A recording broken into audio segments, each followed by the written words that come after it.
Hello, hello.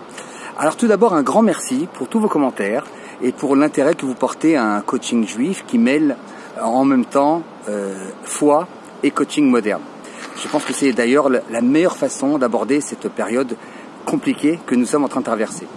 Mais en plus, dans cette section hebdomadaire qu'on va avoir aujourd'hui, on va être en plein dedans, donc on continue et j'espère que vous serez encore plus nombreux et on va peut-être même construire un groupe dans ce sens. Donc n'hésitez pas à continuer à me dire si vous êtes intéressé par cette thématique de mélange de coaching juif, de foi et de coaching, et on va voir ça.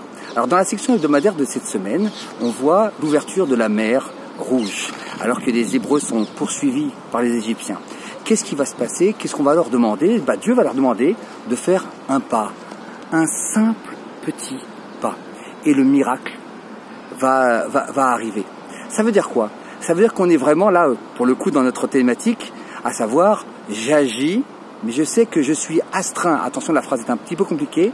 Je suis astreint à une obligation de moyens, mais pas de résultat. C'est-à-dire que je dois mettre tous les moyens en œuvre pour arriver à une situation que je souhaite faire évoluer, mais je sais que le résultat ne m'appartient pas à moi et qu'il est décidé d'en haut. Alors ça rend un petit peu compliqué la thématique, c'est-à-dire que du coup, alors qu'est-ce que je fais ou je fais pas? Et ben ça va être ça tout l'accompagnement que je vais vous proposer. D'ailleurs, on a commencé à le faire avec certaines personnes, à voir quelle est leur dimension personnelle par rapport à leur date de naissance, à leur section hebdomadaire dans laquelle ils sont nés, savoir quelles sont les compétences qu'ils ont et qu'ils peuvent mettre au service justement de leur mission de vie qu'on va définir ensemble, ou du moins qu'on va découvrir ensemble.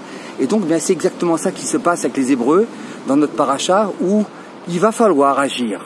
Il n'y a pas le choix, il faut agir. On est dans ce qu'on appelle, ce que les kabbalistes appellent le Olam HaAsiya, dans le monde de l'action. On n'est pas des anges, on est là pour travailler, pour agir, mais en sachant et avoir toute l'humilité requise pour savoir que c'est pas à nous que le résultat appartient. Alors c'est ça, cette semaine, je vous pose une question. Est-ce que vous avez agi pour vous ou pas? Parce qu'il y a une autre dimension dont je ne voulais pas vous parler spécialement, mais qui est importante.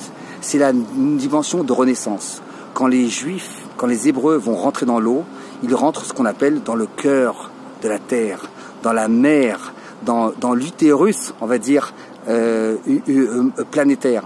Et il y a cette renaissance. Et d'ailleurs, ils vont partir du statut d'esclave arriver à celui d'homme libre, pour arriver par la suite en Eretz Israël. Alors, c'est cette renaissance-là que je vous propose, une renaissance personnelle, mais également collective, qu'on pourra découvrir ensemble, et c'est au travers de cette introspection, par rapport à tout ce que nous vivons aujourd'hui, et ce n'est pas une période facile. Arrêtons, certains veulent se voiler la face, la période n'est pas facile, mais elle est extrêmement, c'est un énorme catalyseur d'existence. Il nous permet de faire le tri, de faire le choix des choses que nous avons envie de réaliser, nous avons envie de vivre, et c'est ensemble et dans notre dimension juive, mais également de foi, parce que je sais qu'il y a des gens qui nous suivent, et d'ailleurs j'ai reçu des messages en privé de catholiques, ou même de musulmans, qui me disent que ça leur parle énormément, ce que je leur parle au niveau de la foi et du coaching, parce que on a cette dualité entre notre corps et notre âme, entre notre matérialité et notre spiritualité. On est confondu, on ne sait pas toujours à laquelle il faut donner une préséance, parce qu'il faut juste penser qu'il faut les équilibrer et les respecter tous les deux. Alors je vous souhaite Shabbat Shalom, une bonne rentrée dans la mer, une bonne ouverture de la mer, et que vous puissiez arriver de l'autre côté à pied sec. À très bientôt, Shabbat Shalom.